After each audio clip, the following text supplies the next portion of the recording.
Nigeria. I am Becky Badujemu in Lagos. Glad to have you on Newsline.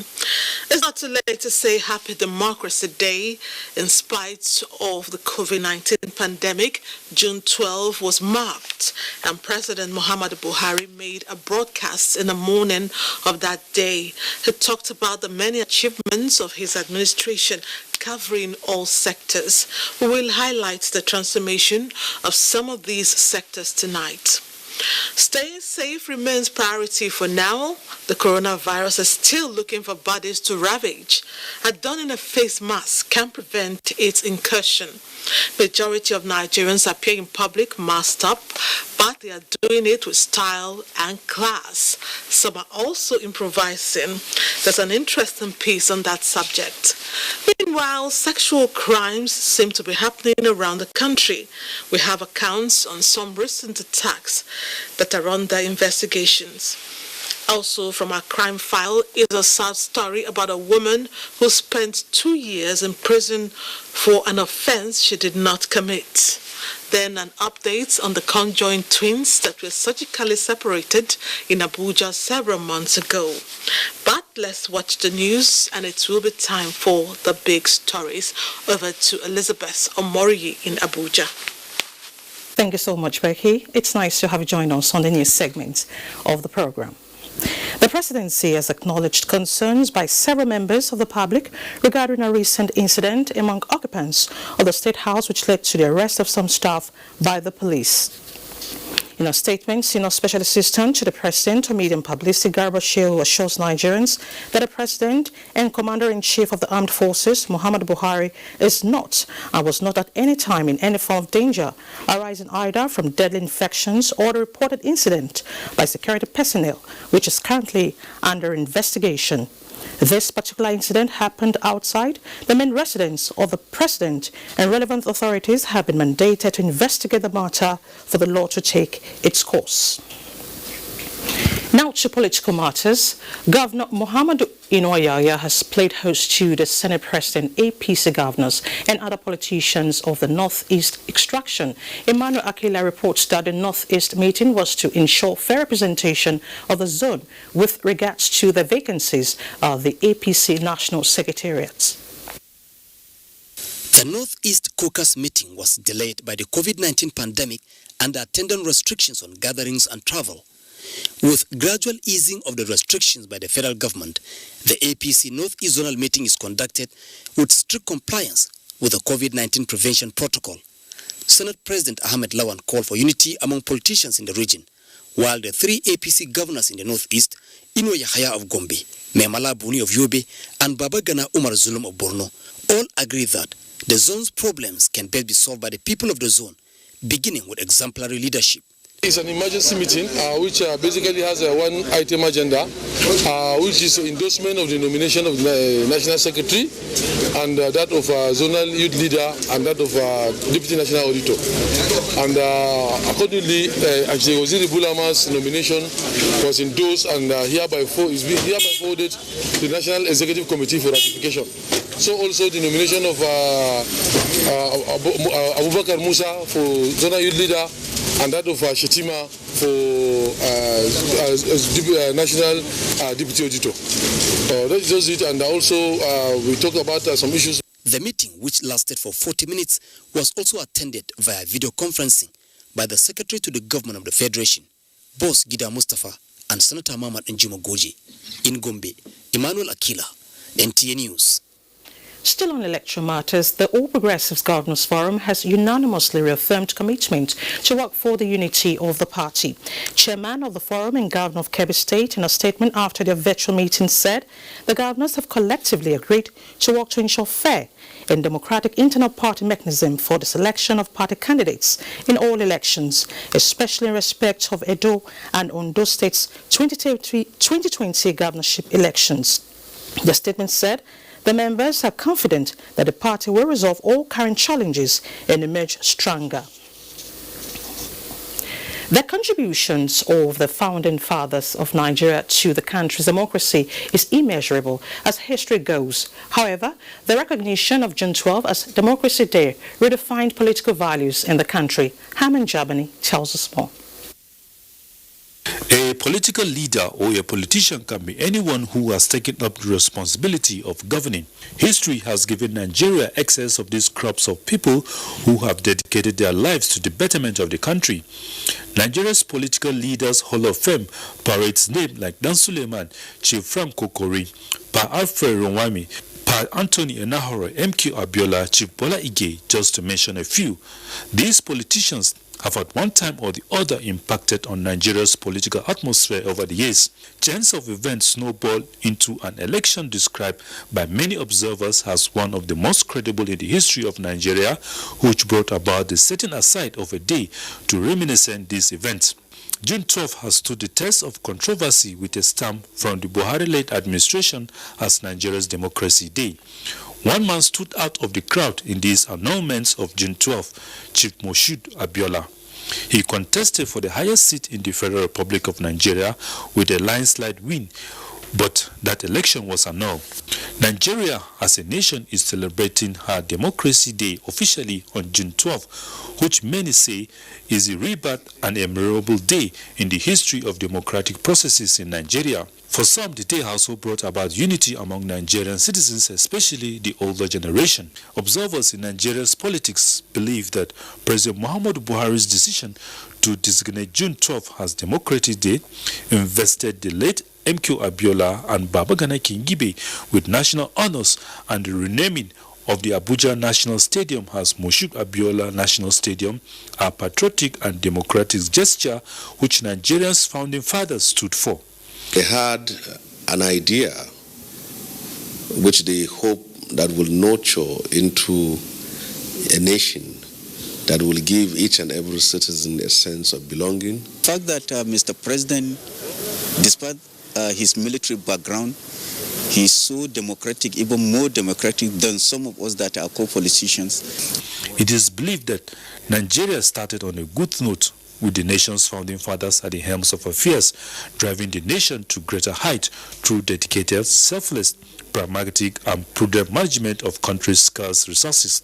Politics was played without bitterness. Religion was practiced devoid of sentiment, tribalism or bias. You see, the most important thing for us to consider is what you can contribute to the country, not what you can get out of the country. Key players in the industry are of the opinion that if Nigerians can get it right, the sanctity of the ballot box will be reinstated.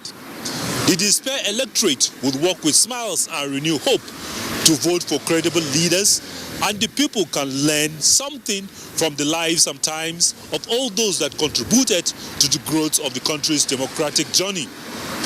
Hamman Jabani, NTA News.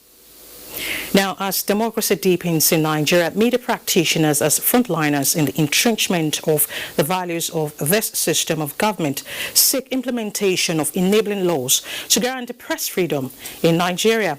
Archibald Bass reports that this is imperative as the history of Nigeria's democracy cannot be told without the role of the press. The importance of freedom of the press cannot be overemphasized, considering its vital role in informing citizens about government and non-governmental activities at all levels. That the Nigerian media, which is also said to be the fourth estate of the realm, has been a dogged fighter in the restoration and nurture of the country's democracy is stating the obvious. 21 years of Nigeria's democracy, the press has continued to flourish as the watchdog of the society, although practitioners are desirous of a more conducive environment to thrive. If government can pick out the insurance of journalists as a priority, for example, and they make it mandatory, whether public or private establishments, that as a practicing journalist or a media practitioner, get your staff insured. Every now and then we see new introductions of bills to the National Assembly and what have you to attempt to control the press. We will not have a true democracy if you control the press. But is there the existence of press freedom for these frontline information managers? the equipment aspect, the human development aspect, regular training and things like that. The press should be given that pride of place. And the insensate arrest of journalists, and I condemn it as a person. That means they're not free. As democracy continues to flourish, stakeholders in the pen profession are seeking for the freedom of the press in its entirety. In Calabar, Achibombasi, NTA News.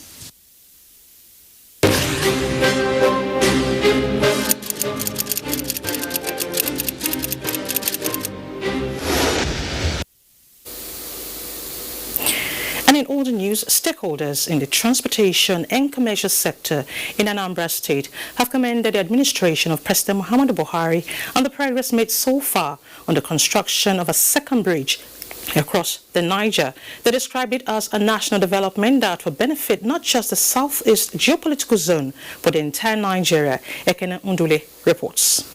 For over 20 years, the clamor for a second bridge across the River Niger was a subject of politicking spanning several administrations. Hence, the visible works on the second Niger bridge by the present administration is seen as a demonstration of sincerity of purpose. Currently, piling work has been completed on the bridge and approach roads are being constructed, while 48% of work on the bridge has been completed. The economic impact of this bridge to the nation is described by stakeholders as huge, as many businesses that lose man-hours on the pre-existing bridge will have some respite when the second bridge is completed. When business activities are quite high, individuals could stay there 5, 6, 7 hours, a single carriageway. But this new one is a 6-lane laneway, and so ideally it would reduce the traffic tremendously. It means something that the economy means movement of goods and services across border. It means reducing the time we spend. It means removing all the gridlocks. It means improvement of movement and goods, as I said, across all borders in the country. That's what it means to Nigerians. Commendations also went to President Buhari for keeping to his promise to complete the project before the expiration of his second tenure. And they are working very fast. If you go there, you'll be amazed. If you go and see what they have done, I have the belief that they will complete it before the second term. The second Niger bridge, which is 1.6 kilometers long and furnished with other ancillary infrastructure, including a 10.3 kilometer highway, Owerri interchange, and a toll station, is expected to be completed in the year 2022. In Onitsha, Ekene Ndulue, NTA News. Let's now take you to Lagos, where the federal government has presented relief materials to victims of Abule-Ado pipeline explosion that occurred in March this year in Lagos. The presentation was made under strict compliance with the social and physical distancing rule. Abolade Salami reports.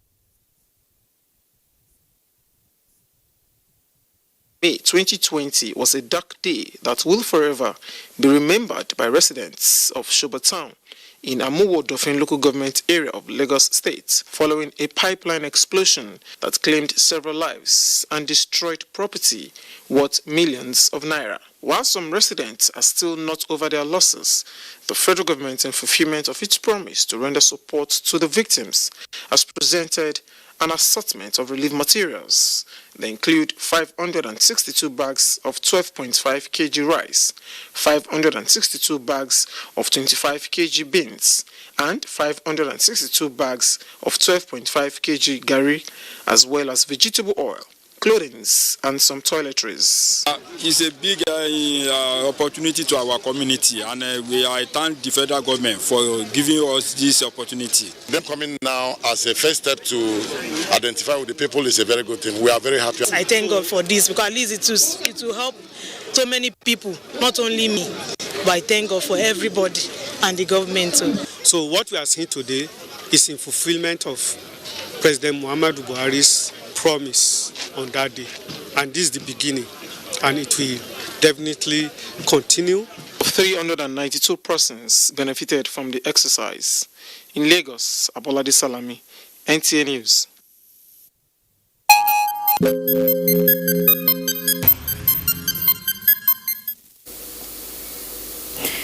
outgone week was a spike in the number of COVID-19 cases in Nigeria, as in their plans to use 500 trained coaches as wards for coronavirus patients. Here is Joyce Ometu with a review of the global pandemic in the past week.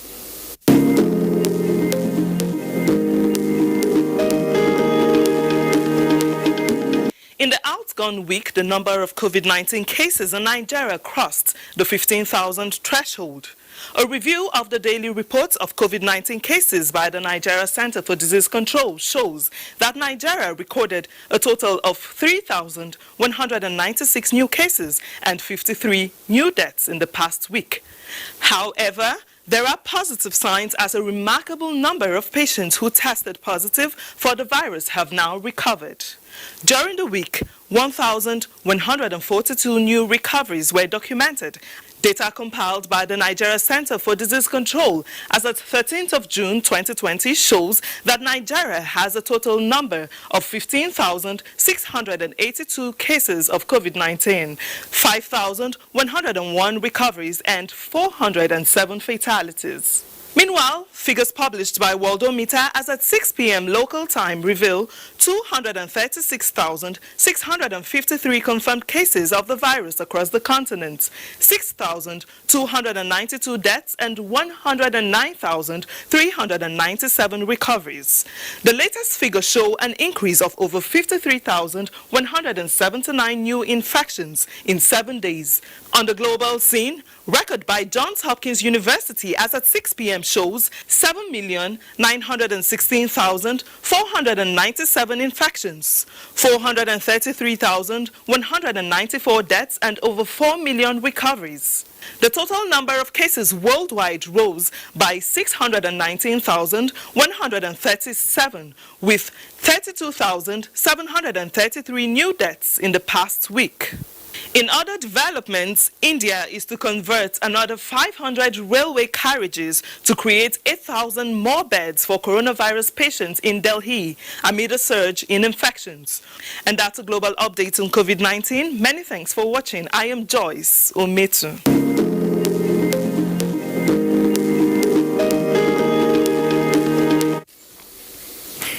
70 state-of-the-art bed facility temporary isolation center built by the Nigerian National Petroleum Corporation and Nigeria Ajib Oil Company joint venture partners has been inaugurated in Asaba, Delta State.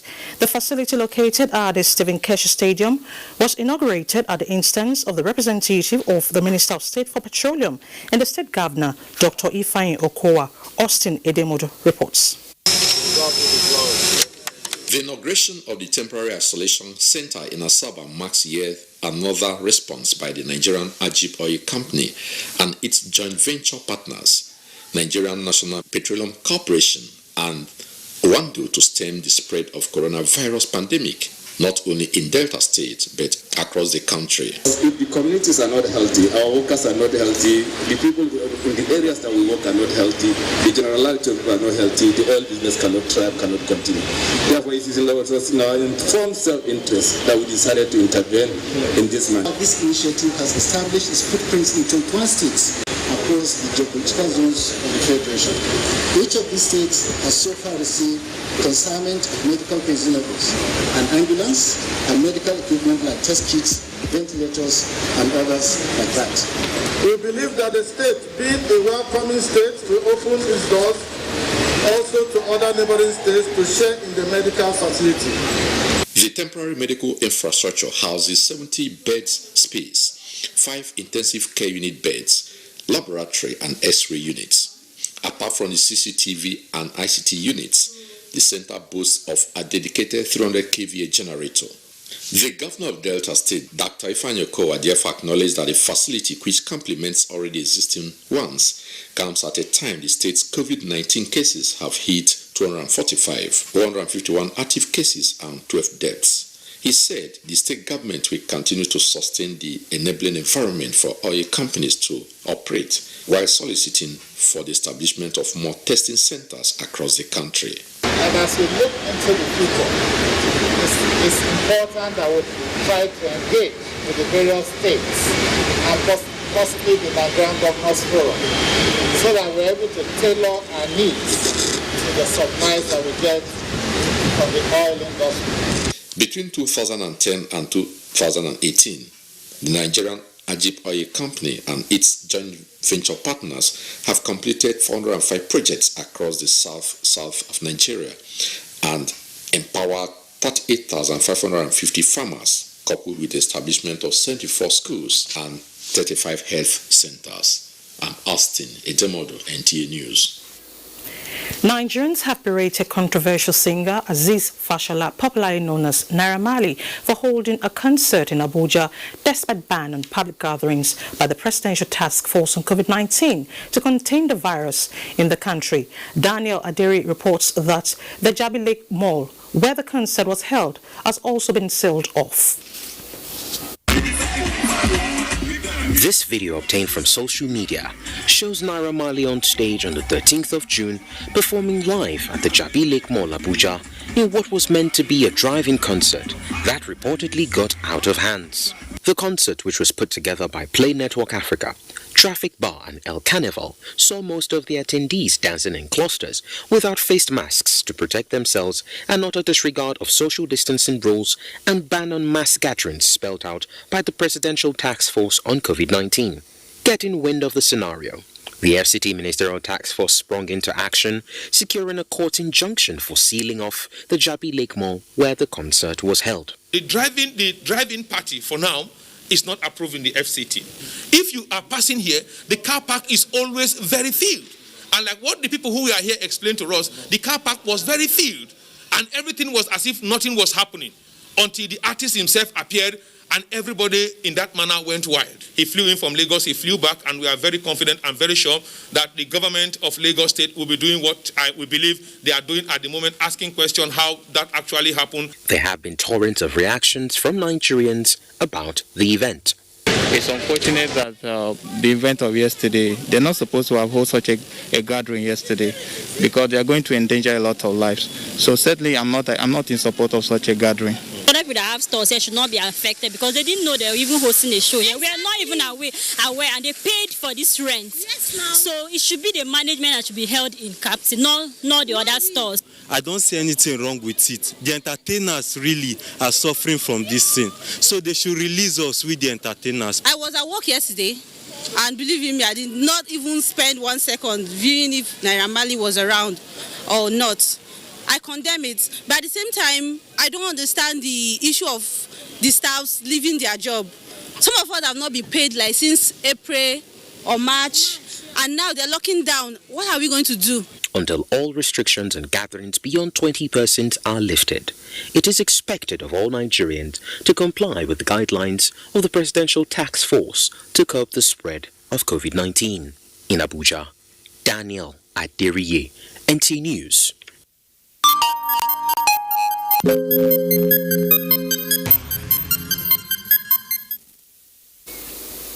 Thanks for staying with us. Now, to speak more on Naira Marley's concert and its implication at this time the nation is grappling with COVID-19, I have with me in the studio FCT Task Team. He's the chairman, Iharu Atta, who joins me now. Thank you so much for coming to our studio. Well, thank you very much for having me. All right, how do you intend to trace those that came to the concert? Yeah, I think the first thing we did, first of all, was to actually let people understand that the lives of persons in the FCT have been endangered, that the laws and the rules given by the President and Commander-in-Chief have been breached, that the health protocols are set out for us by health practitioners, health ministers for health and others have been thrown to the mud. And as a people, as a government, we must not sit down and see life being endangered. That's the fundamental principle first here, and we must keep raising that here. I think the first thing we did was to ensure that we don't allow that to happen again, and send forth a very strong signal, which is what we did today in line with the fundamental rules of the rule of law, by getting the magistrate, which always sit during the COVID-19, and Jabi Lake Mall being a violator, by allowing that going to take place there and doing all that. But I know that the health response team, headed by the health minister and the team around the FCT as well, would be looking at that very seriously, because for now some people flew in from Lagos. They flew back after the concert immediately. They actually had body contact. There was no social distancing. There was wild dancing and all of that here, and they would be looking at that because that have endangered not just us but even those in Lagos. All right, Naira Marley himself Will he be arrested or prosecuted? Yeah, I think for us in the FCT, that question was asked today. Okay. And I believe that the government of Lagos State, as well as the FCT administration headed by Malam Mohammed Musa Bello, are all working as a team. He flew in from Lagos and flew back almost after the concert that same night yesterday. And I know that the government of Lagos would have been very worried to have flew out of Lagos with some team and they did this wild show and they returned back to Lagos. Then the government of Lagos, where it currently is now, I think should be doing something along that. But I believe largely it should be the first thing first to save life. First of all, it should be isolated and subsequently face the very full wrath of the law to serve as a deterrent to others. Okay. Now, the mall has been sealed off. What will happen to the stores, the store owners? You're asking me a question. Yes. When NTA is sealed, God forbid, what happens to the newscaster? They don't come and cast the news. That's the truth here.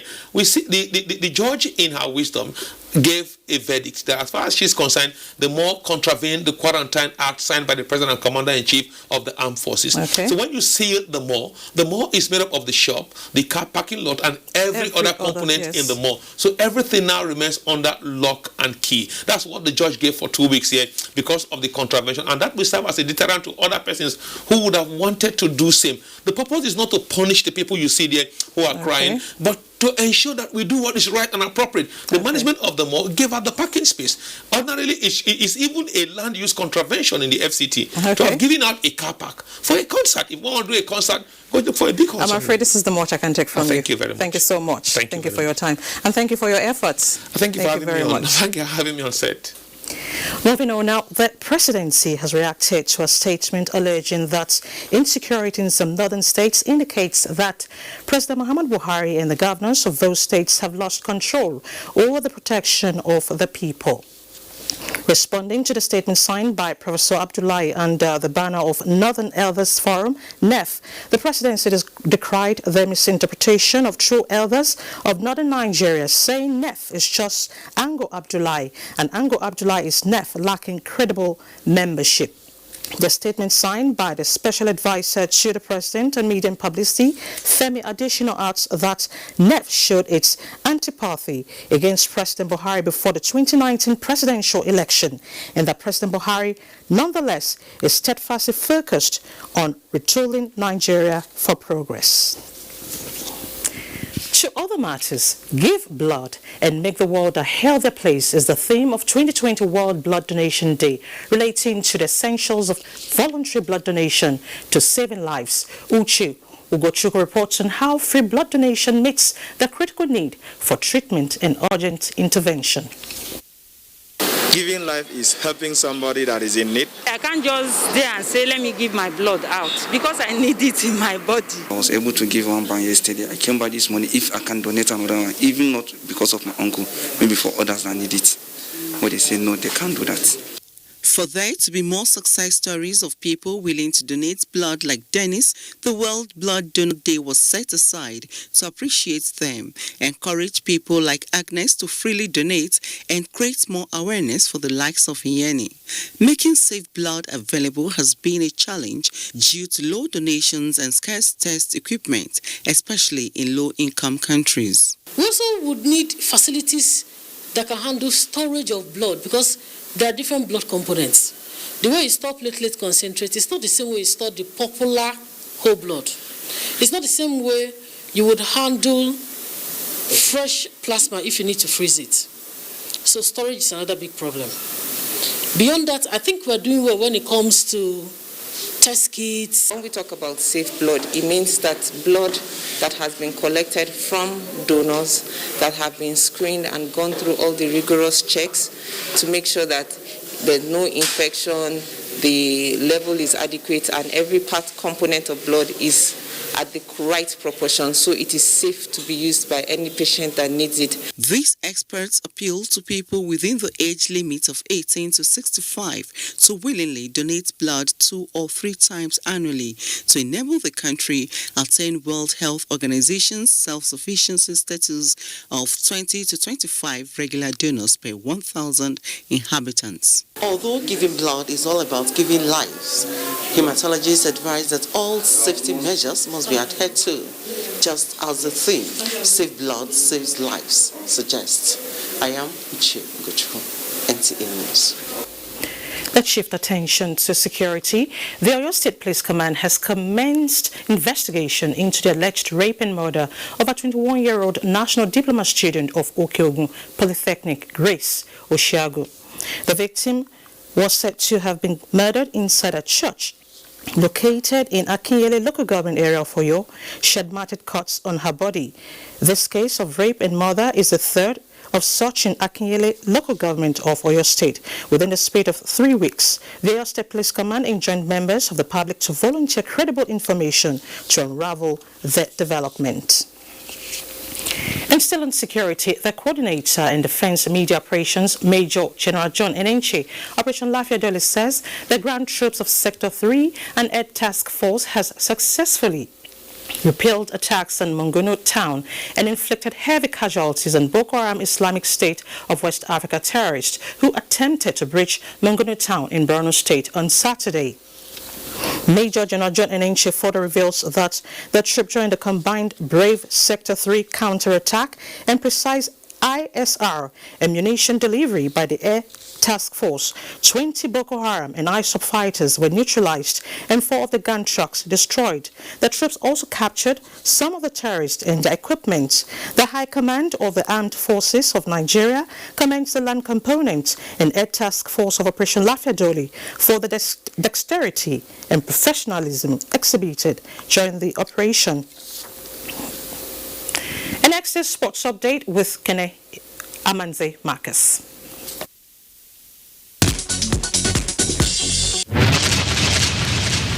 Following the choice of October 22 to November 4 as tentative date for the 20th National Sports Festival in Benin City, Edo State, some athletes in Uyo, the Akwa Ibom State capital, have intensified training ahead of the competition. Correspondent John Paul Alumina reports that stakeholders received news of the new date with hope.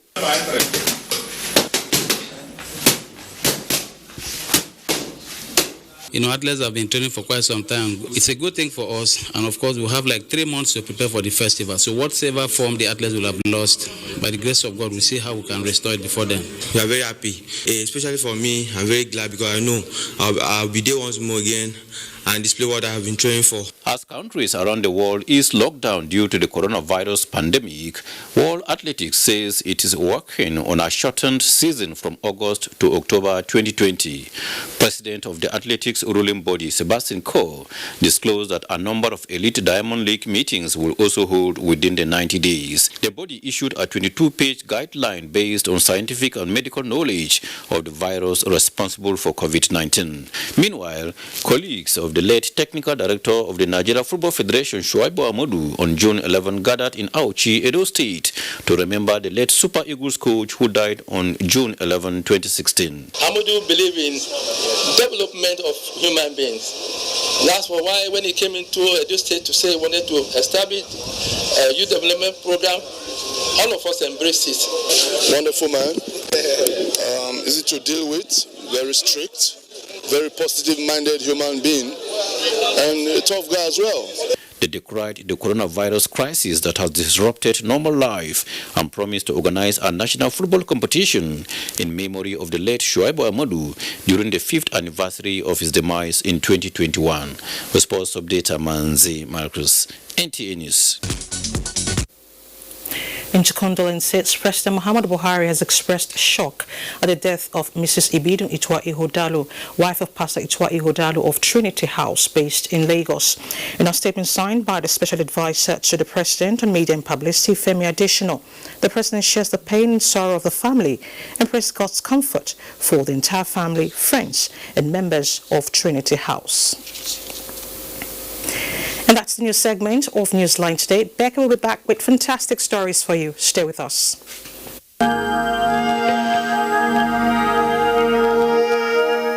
I wish to once again commend the frontline workers across the country who, on a daily basis, risk everything to ensure we win this fight. For those who got infected in the line of duty, rest assured that government will do all it takes to support you and your families during this exceedingly difficult period. I will also take this opportunity to assure you all that your safety well-being, and welfare remains paramount to our government. I am using this opportunity to express our deepest condolences to the families of all Nigerians that have lost their loved ones as a result of the COVID-19 pandemic. This is our collective loss, and we share your grief.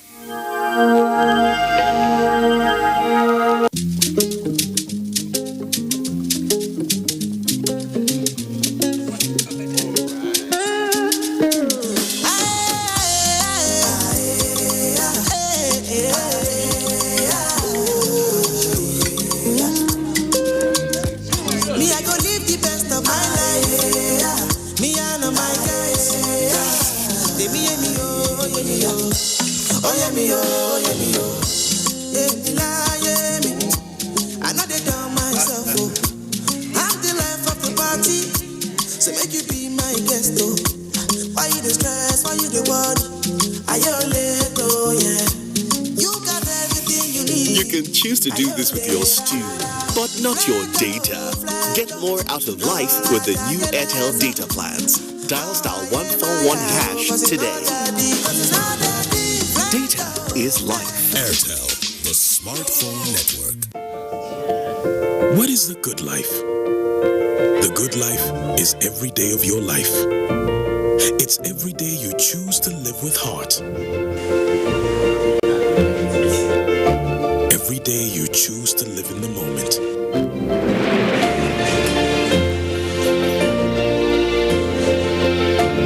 Some find it in living for others. Others find it in the quiet of solitude. You may find it in the adventure of discovery or in the gratification that comes with enjoying the promise of tomorrow. Some find it in the joy that comes with giving.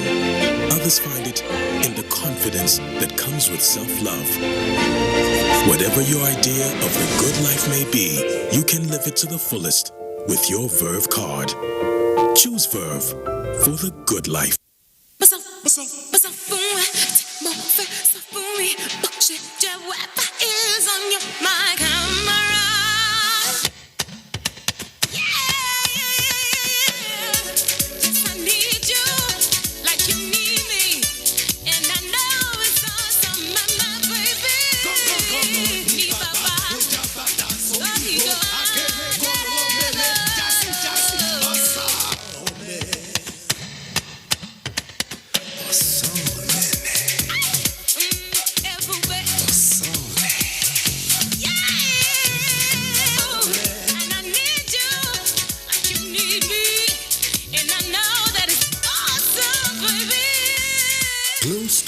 Data plan. All existing Glow customers now enjoy up to 20% more data.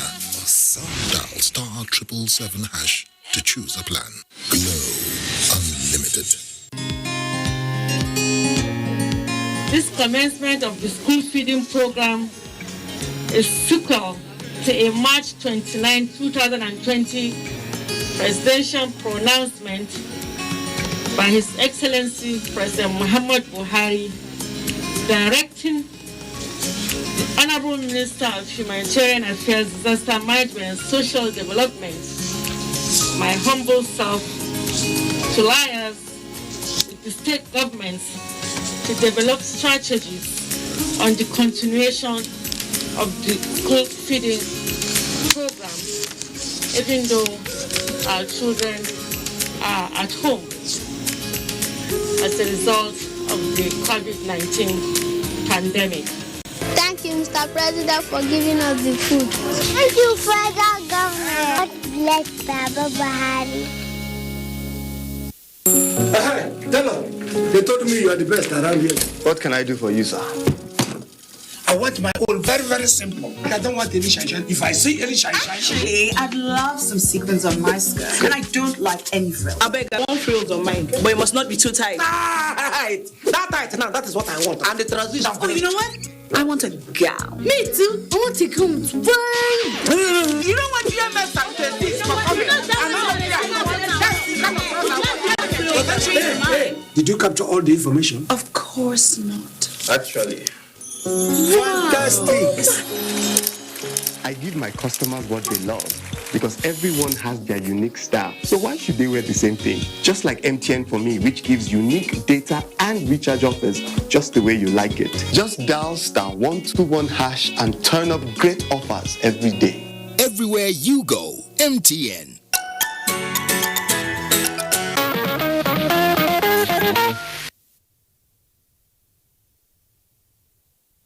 Staying with us, we'll begin with June 12. Democracy Day was celebrated low-key as a result of the guidelines on social interactions to help prevent COVID-19. In Cross River State, however, some persons living with disability could say Christmas came early. Achbong Basse will tell us why it was a glorious event for the vulnerable group in that state. There are the downtrodden, rejected by name and oftentimes neglected by society due especially to levels of incapacity and physical disability. Earning a living for these persons can be a Herculean task due probably to no fault of theirs, and with the COVID-19 pandemic, life can better be imagined. Succor has come their way in a bid to present a new twist of life that will make them economically viable and self-reliant, courtesy of a humanitarian group that calls itself the Ben Akak Foundation. This is the day that the Lord has made.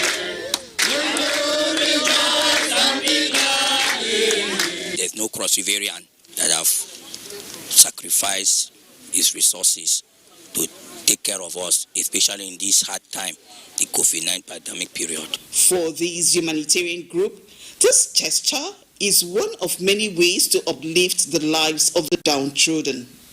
That we've met them in a group, their leaders have been able to tell us what they need, and we'll try in our own little best through the foundation to reach out to the appropriate quarter. But we're just living our dream, because we know that no matter what you are and no matter what you have, if the people around you are not benefiting, you are considered poor. It's only God Almighty that can push a man to do what he's doing now. This show of love was one full of emotions, and as the saying goes, love conquers all, was on display.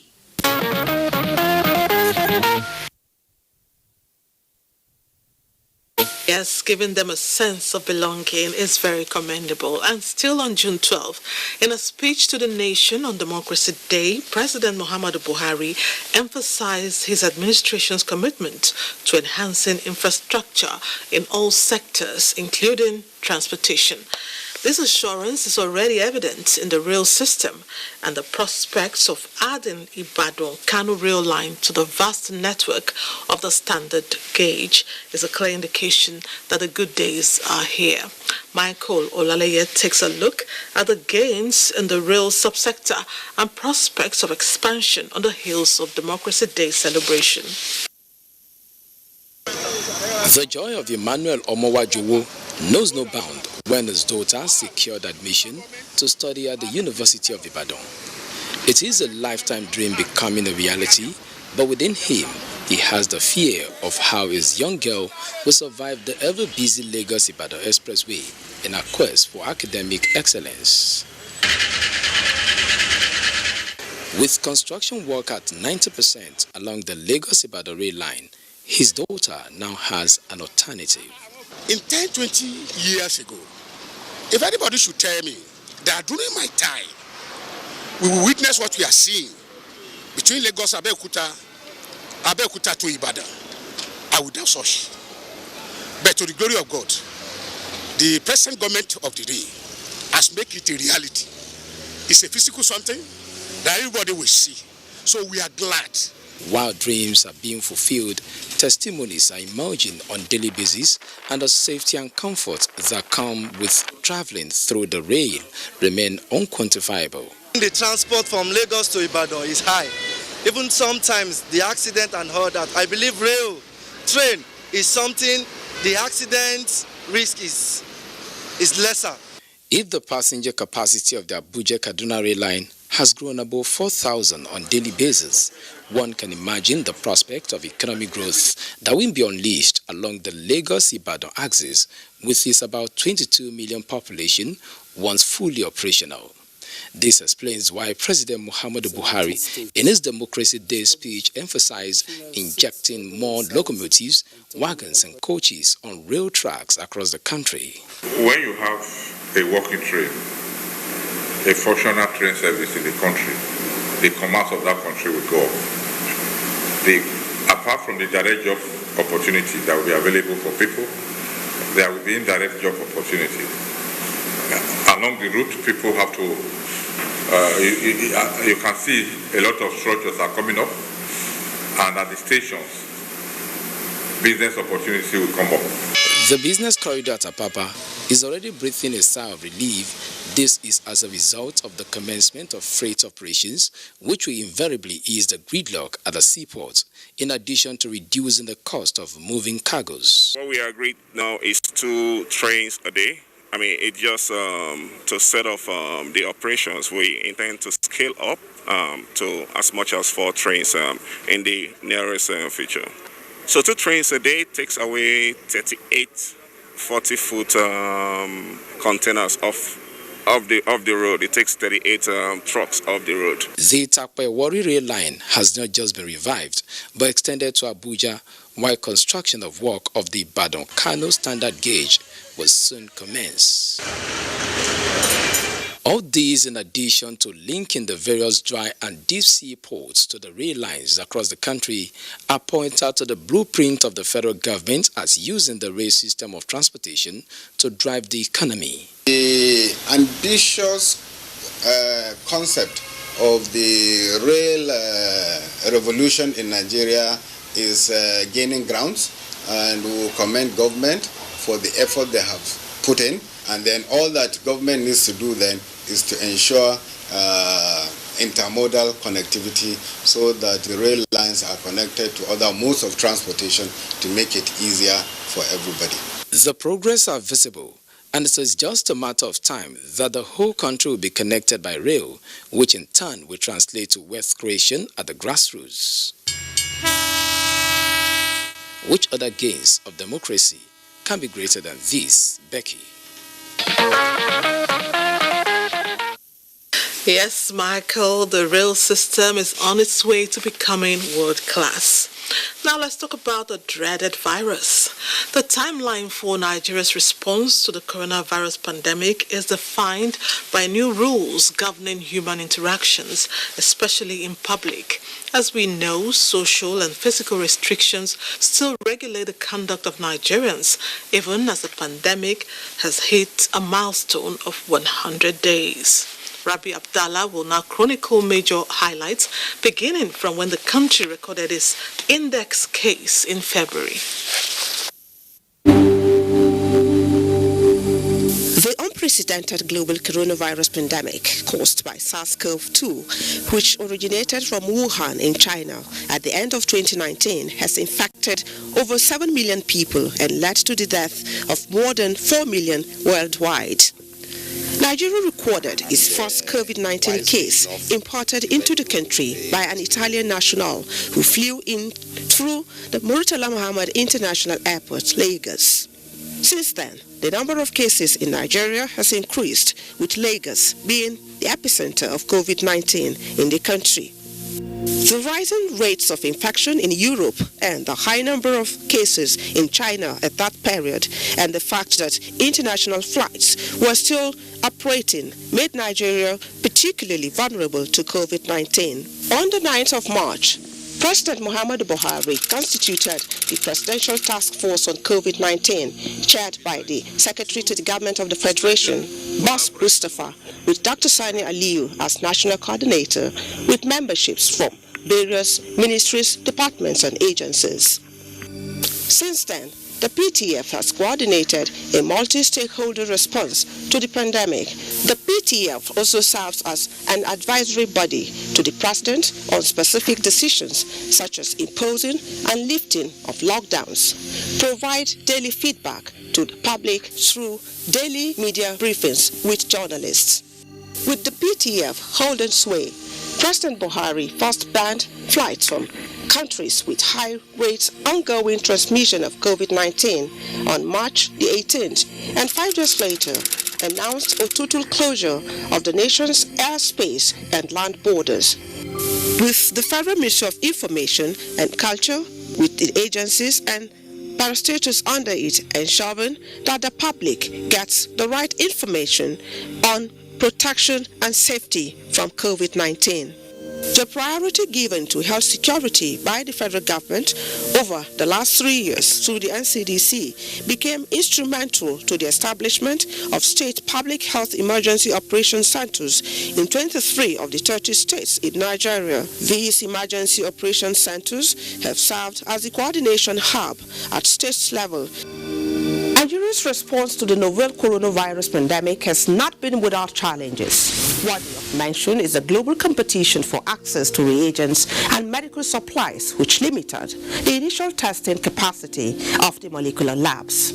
Prior to the confirmation of the first case in Nigeria, NCDC supported 2 laboratories within its molecular lab network to activate testing for COVID-19. Since then, the number of labs is increased to 30 with a combined minimum capacity of 10,000 tests daily, with plans to expand to at least 10 more labs by the end of this month. Efforts to curb the spread of COVID-19 led to the first lockdown, which took effect in Lagos, Abuja, and Ogun at the end of March. Kano State also had 2 weeks total lockdown after a series of unexplained deaths were recorded in April. Efforts to unravel the mysterious deaths led to the setting up of a ministerial task force led by Dr. Nasser Gwarzo and Professor Abdusalami Nasidi.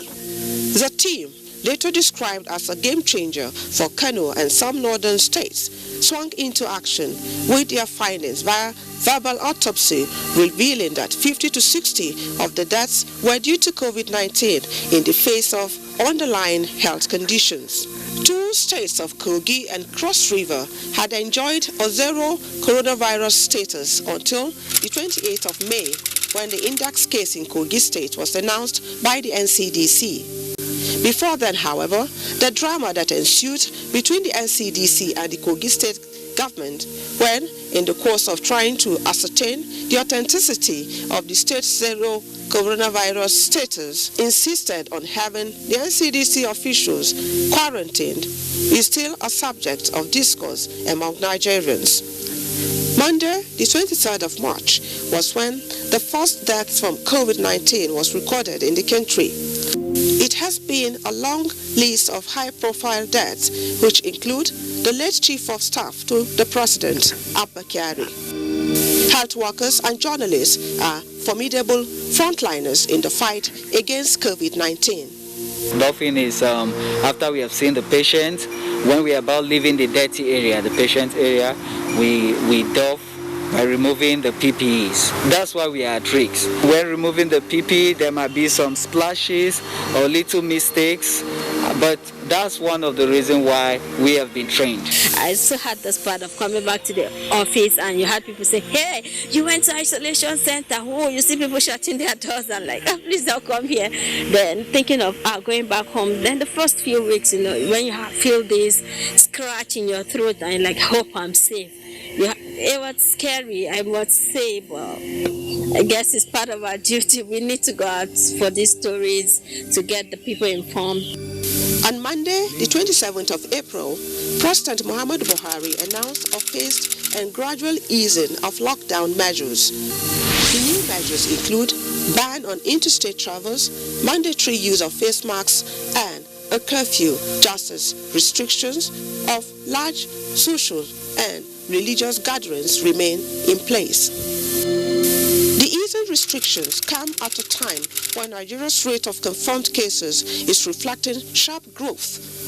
In the absence of a vaccine, Nigeria and indeed the rest of the global community are left with no choice but to strictly adhere to public health and social measures designed to keep COVID-19 at bay, as well as supportive management of confirmed cases. As it is, a whole lot depends on personal and collective responsibility that translates to personal and collective survival.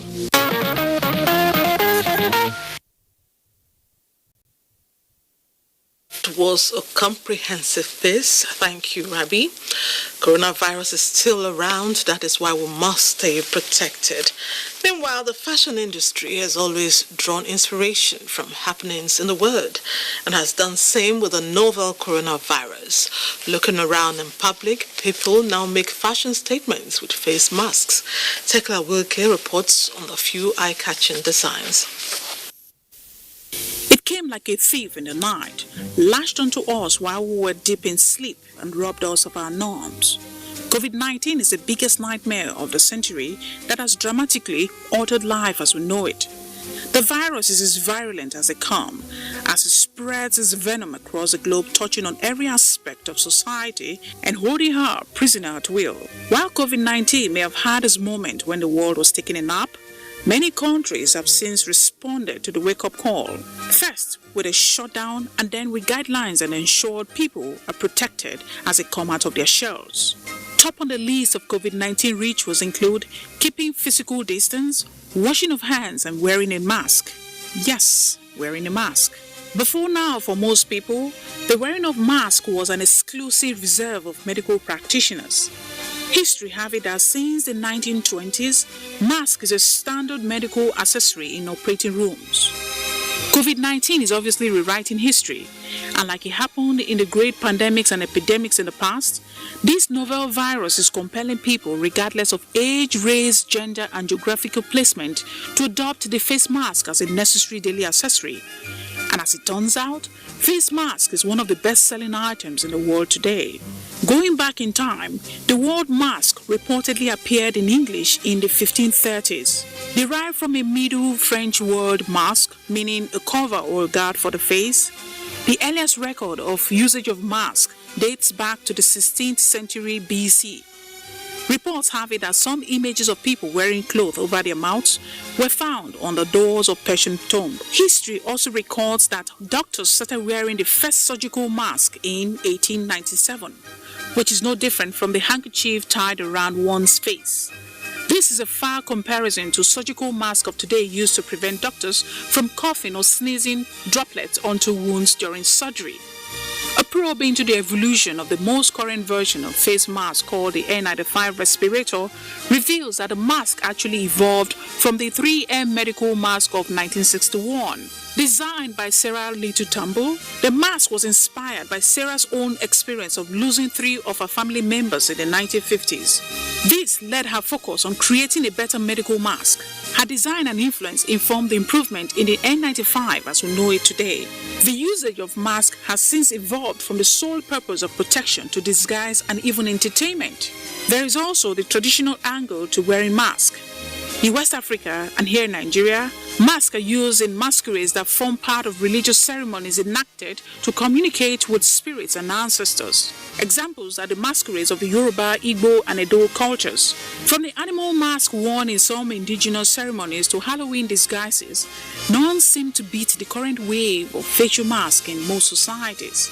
However, wearing a facial mask in public has been a cultural norm in many Asian countries long before COVID-19. There is also the question of who should wear a mask. While some health experts insist that the face mask isn't necessarily meant for everyone, especially for those with trouble breathing or incapacitated, there is also the concern about clothed face covering on children younger than 2 years of age. The options, unfortunately, are limited. Is either choosing to breathe easier or masking the battle against COVID-19 in a combination of style and safety.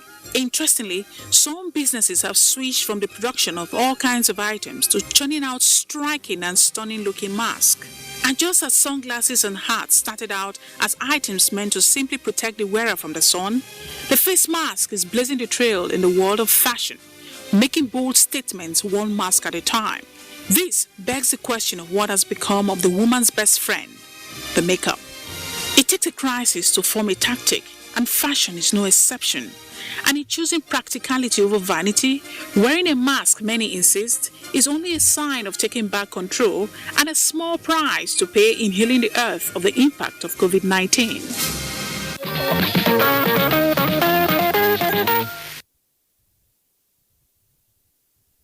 Can't help but imagine the colorful Ashwebi face masks people will wear to Owambes.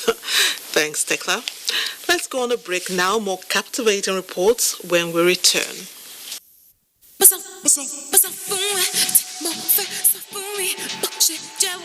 Is on your my camera.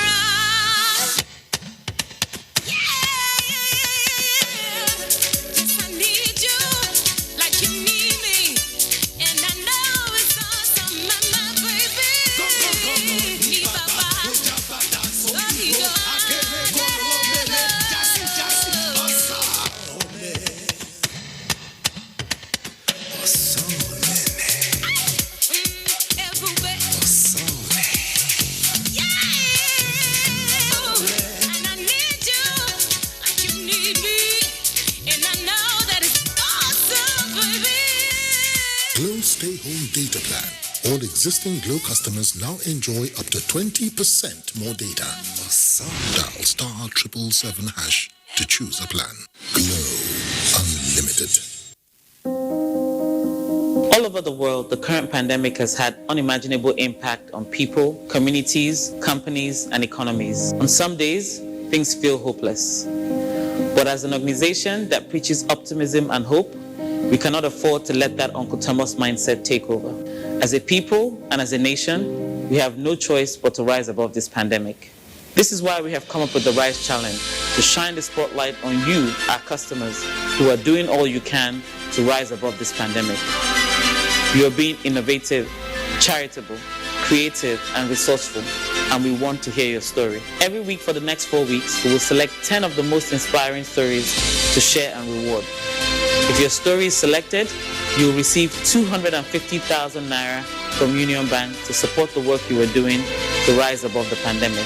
Whatever it is you are doing, we want your stories to have impacted lives while bringing us much needed hope and inspiration during this time, so we can all rise together.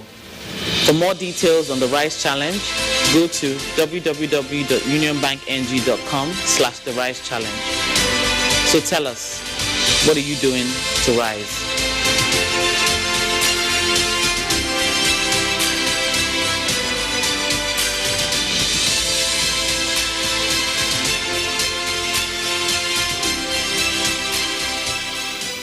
In Nigeria, there is one sound we need to silence.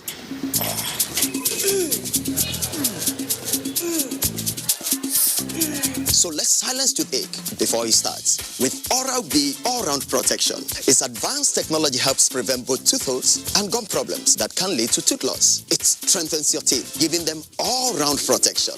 Because the only sound we really want to hear is that of our future. For healthier, stronger teeth in 1 week. Remember that Nyanya was I want marry. She dey come my house today. I'm gonna tell her to marry me. Remember what I taught you about playing music from the internet? I'm gonna play romantic music for her. The body remains small, make it done. Will you marry me? I have a surprise for you. Google, play me a romantic music. Everything is okay. Network is shaky. Google, play me a romantic music. Google, play me a romantic music. Maybe I should go. Don't let poor internet ruin special moments. Join the super fast and reliable 4G network and get double data. Now in the watch.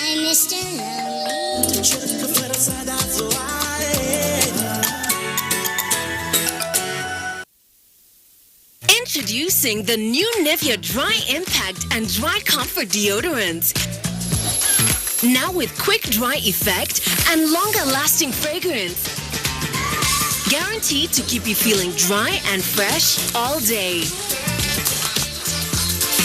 Proven 48-hour protection and longer-lasting fragrance from Nivea. Never get caught unfresh with the new Nivea Dry Fresh deodorants.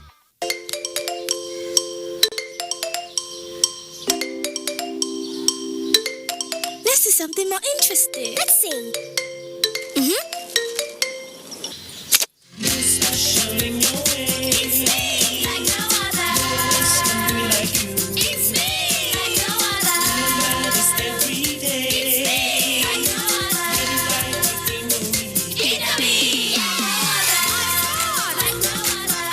All amazing moms who nurture the uniqueness in our kids while keeping them healthy and safe. So kids, stay indoors, wash your hands, and enjoy your favorite delicious Indomie noodles. Indomie noodles, tasty nutrition, good for you. Your hugs are a comfy place for dropping in, for lazing around, and hanging out. So we've designed our hugs to be just as comfy, with a super-absorbent cord to lock wetness away and a soft, flexible waistband. Our most comfortable diaper keeps baby comfy at every angle. We'll never stop finding new ways to hug more like you. Huggies, your hugs inspire ours.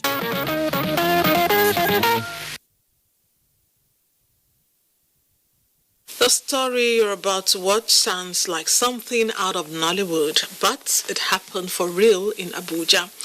The plot started when a married woman got pregnant. Now, this is good news for any couple, isn't it? But not for this couple. So poor were they that the expectant mother attempted abortion twice, but failed each time. Then she switched to plan B, which was having the baby just anywhere. And when she fell into labor, she made her way to a nearby bush to give birth. You're not going to believe what happened thereafter. Momso Damian Dati will give us the full gist. It took Newsline at least 60 minutes or more through the uncharted path to locate this family in the outskirts of Abuja. Alas, we arrived at the new home, a room and parlor, housing Obochi and Helen Agbo with their 7 children, plus Helen's younger sister and brother, who are here to help out with the latest addition, the triplets who would have been aborted. When I got pregnant, I don't even know. Even my husband said that he's not pregnant because I was doing family planning. I don't know how come the family planning failed. A reality she denied for 4 months. That was 4 months before I noticed that I'm pregnant. So I went to the doctor. Yes, I want to abort the child. I tell doctor that, doctor, if I didn't abort this child, they will not go to school. Doctor said, no. You don't know who you are going to born. You don't know tomorrow. You don't know the child that will help you in life. All this while, she neither saw a doctor, visited a hospital, nor attended antenatal, until the pregnancy was 8 months with complications. And behold, the results devastating. I do scan. That was 8 months. I don't wear. Scan told me that it's twins. My mind jumped. Because there is no money, my husband didn't have work. I said I don't enter troubles. When she tell me, say, the belly is too picking for inside, I say I have BP, my BP rise up. I say I should go rest small. Before I come back, then carry my yogurt thing when I use serum. And I buy the Vasco 35,000. 9 months and labor started. Instead of the hospital, they sought a nearby bush. We run enter bush so that maybe God will help me. I'll born for bush there. Then I'll carry my baby home because there is no money in our hospital. Left with no choice, they had to seek urgent medical help to save Helen's life. They came in and there was virtually no cash in them. But as our policy is in this facility, we take life as prime. So we wanted to save her situation, and we attended to her. She delivered the first set of the twin. After about 8 hours, she was able to deliver the second twin. Third twin, which we discovered after we discovered we delivered the second twin, we had concluded she had a twin gestation. As the baby just called, I say, hey, God, I am free. I don't know there is another baby again. So doctor look at my tummy, say, this your tummy is too big. He touched my tummy. He said, it's like there is another baby there. I said, no, doctor, it's not a baby. It's my big tummy. I have big tummy. He said, okay, let's do scan. Behold, the baby was dancing in my tummy. Hey. And here are the results. Sarah, the only girl, Samuel, and Samson. The older siblings, though excited but are a bit skeptical about how their new babies will cope with the hardship they undergo. For instance, the oldest son, Sunday, 16 years old, is still in primary 5 and can't make progress for now. My mommy and my daddy, there is no money to train me in the school, that is why. I go to LEA primary school that did not used to pay school fees, but the small money is called PTA. It's 2,000. They chase me away sometimes. I want to be an engineer. The second, Mary, at 9 years, has been battling sickle cell, and her pain has inspired in her the ambition of becoming a medical doctor, having suffered since birth. I'm not be going to school. I'm going small. Sometimes they drive us away from school because of school fees. I want to be doctor. So I got job. They are paying us 20,000 for cleaner. So as the pregnancy come with the stress, I no fit bend down sweep again before I lost the job. That January, my husband was going to the yogurt. But it's February that the thief is bicycle. But in the midst of this heart-wrenching story comes a rewarding smile when the Abu's benefactor, Ene Ede, who has been mobilizing support and assistance since the arrival of the twins, brought out more gift items and donations from good-spirited Nigerians. Different individuals, they contributed money. We were able to raise less than 500,000 naira, and we paid for 2 years for this house. It means primary health must be a priority of all of us. In fact, this new home, all the furniture and bed you see are donations, a contrast to their former one-room apartments in Kadimo village, where they relocated from.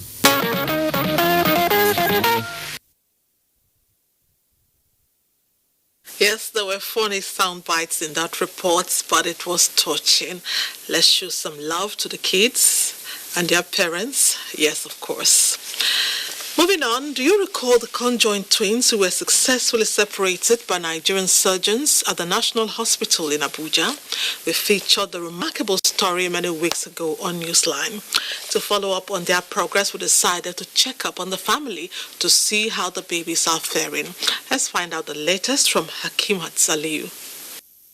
Remember Goodness and Mercy, the conjoined twins successfully separated by medical experts at the National Hospital, Abuja, a development widely celebrated in Abuja and the country at large. It's not the first one that will be done in the National Hospital, but this one is the first successful one. I'm so wonderful for what God did for these people. I'm very, very happy to see my children safely. We didn't know that it will be successfully, but with God and the team of the National Hospital, in short, I appreciate them very well. The good news did not end there for the Martins. It's now 2 months to their second birthday, and Goodness and Mercy, independent of each other, are healthy and already taking their baby steps. In every stage of their life is the testimony. What I hope to see in 3 years to come, seeing them starting school, coming back from school, running towards me, mommy, I'm back. Future, I want to see how they'll become a strong woman and become a very powerful medical doctor. It's a kind of happy moment here at the National Hospital, Abuja, seeing Goodness and Mercy again after over 6 months when I last visited them at their home in Maraba. Chief Medical Director, National Hospital, Abuja, Dr. Jeff Momo, noted that they will continue to contribute to the well-being of the twins as they remain a great achievement of the hospital. Nobody tells you the way you saw them now, you will never believe they were joined together. And that's the purpose of separating co-joint twins. You want them to each be able to lead a normal life. And during this period, we were able to organize a few palliatives and sent message to them. And just like their names, the twins no doubt came with goodness and mercy for the family. Well-meaning Nigerians and National Hospital donated generously to get them rehabilitated away from the single-room apartment they used to occupy to a more decent accommodation and clean environment. Exactly just what the babies need to thrive without compromising their health.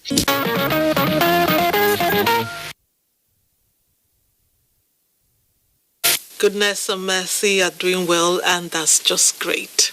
It's time for another commercial break. Stay with us.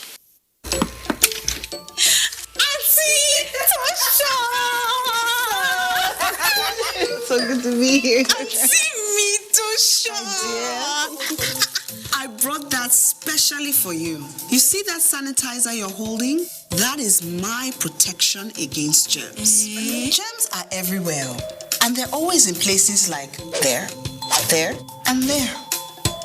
These germs spread all sorts of illnesses, so we have to be vigilant and protect our health. And that's why I use Too Sure Hand and Surface Sanitizer. With 70% alcohol, Too Sure Sanitizers ensures that you stop germs and you live well. Wow, so I can be sure of my protection from germs. Not just sure, but Too Sure. Auntie Too Sure. Oh no, call me Auntie Too Sure.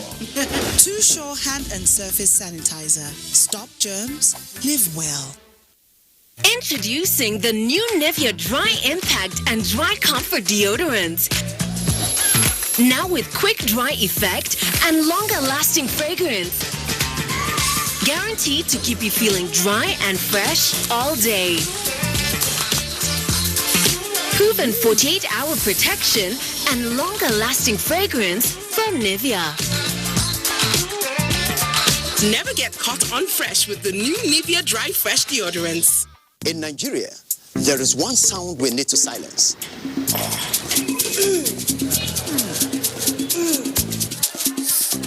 So let's silence toothache before it starts with Oral-B All-Round Protection. Its advanced technology helps prevent both tooth holes and gum problems that can lead to tooth loss. It strengthens your teeth, giving them all-round protection.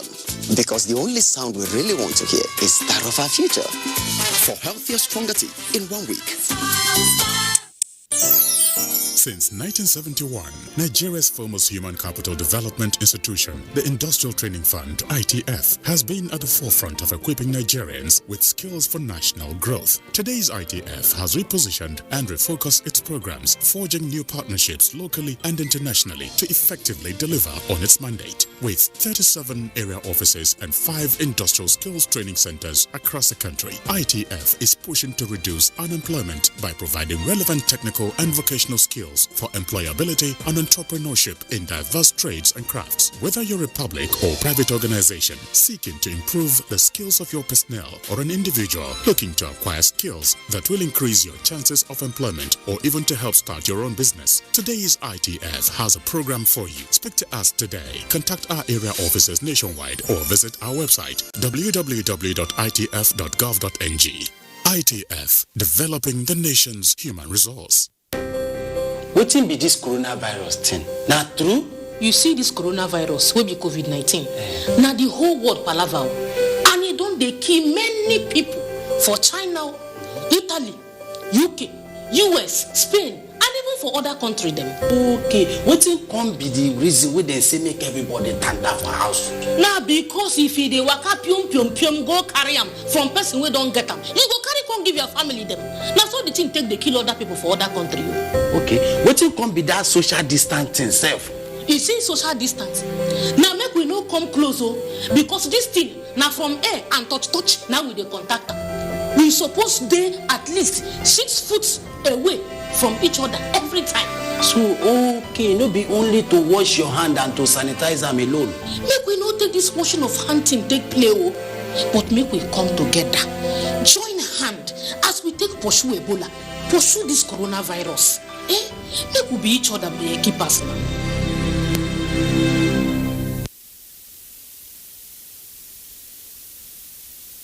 Nigerians, let us take responsibility. Stay healthy, stay safe, and curb the spread of the virus. Take responsibility. The coronavirus spreads from one person to another. Let us avoid crowd gathering of any kind for any reason. Take responsibility. Avoid traveling from one state to another during these lockdown restrictions. Obey all the rules that are put in place. Take responsibility. Stop spreading fake news and unverified reports about the coronavirus. There is no known cure for COVID-19. Take responsibility. Observe all the measures that can help stop the spread of the virus. Together, we can do this, but only if we take responsibility.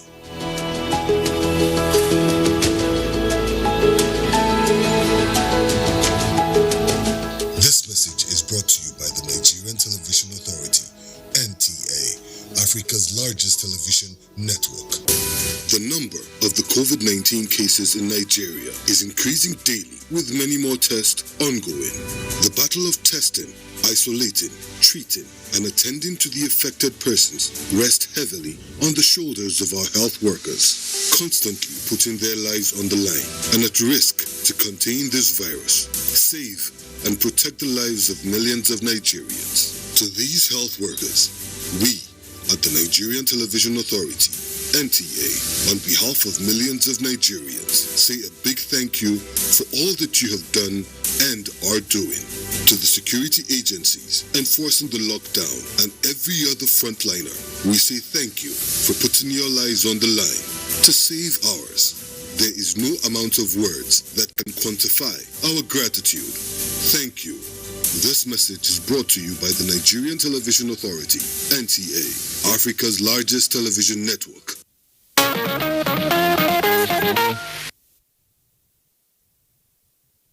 Thanks for staying with us. A 35-year-old woman in Osun State who has been in prison for 2 years recently regained her freedom. Her story is being told because she was thrown into jail for a crime she did not commit.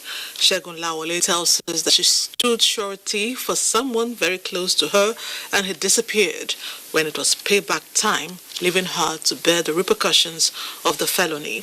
I will stand down now and allow her recount the sad experience. 35-year-old Bose Abiodun is from Ijebu-Jesha, a medium town in Osun State.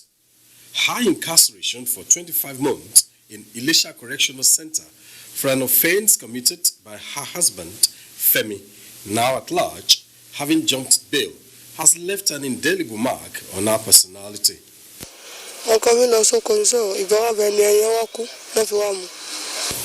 My husband went for hunting expedition where he mistakenly killed a fellow hunter in 2014. After appearing in court, he later jumped bail. I was his surety. He just told me his husband go to the farm to kill some farm animals, something like that. So suddenly he killed a woman being. And after that time, they take him to prison for some months.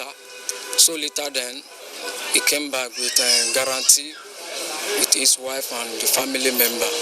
So after that time, he ran away. So they come from prison to come and carry the wife. Soko, however, came away through state amnesty on May 27. Prior to that, a human rights advocate had taken up Bose's case in conjunction with the Legal Aid Council, Osun State. When we heard of the matter, we waged in just to make sure. I went to the DPP for the like some Legal Aid Council. They were involved, and by the time we went to the DPP, he said that except that we are able to bring either the husband or the first surety. That is why I worked towards that, to make sure that I get hold of the first surety, which happened to be the brother to the husband. Now a mother of 4, Bose was delivered of the 4th baby right in the prison. My joy knew no bounds after regaining my freedom. After regaining her freedom, all she labored for in our tailoring business before going to prison, Adele Gang.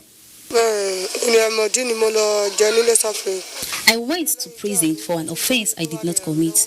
I need public-spirited Nigerians to assist me with startup capital, like sewing machine or money to bounce back. She have a baby girl, he born for inside the prison. So, but we thank God that now, because of God, the government release her. How lucky Bosse was. Her travail could have resulted from ignorance of the law or the love for her husband. To tell people that you want to stand shorty for anybody, make sure that you have the power, both the legislation and some other things that's needed, because the law is no respecter of anybody. If you fall victim and the person you stand for jumped bail, it means you are going to be in problem. Bosse Abiodun and her 4 children are currently living in Ijebu-Jesha, Osun State, with her father.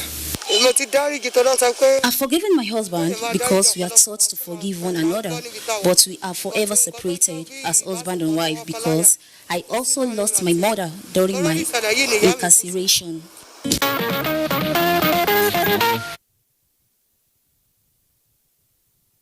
Stories like that one make people hesitant to stand surety, yes, wishing her a better life hereafter. And Newsline will end here this week. Don't forget to keep a date with us. Same time come Sunday. I leave you with this. Tough times don't last. Tough people do. Good night and God.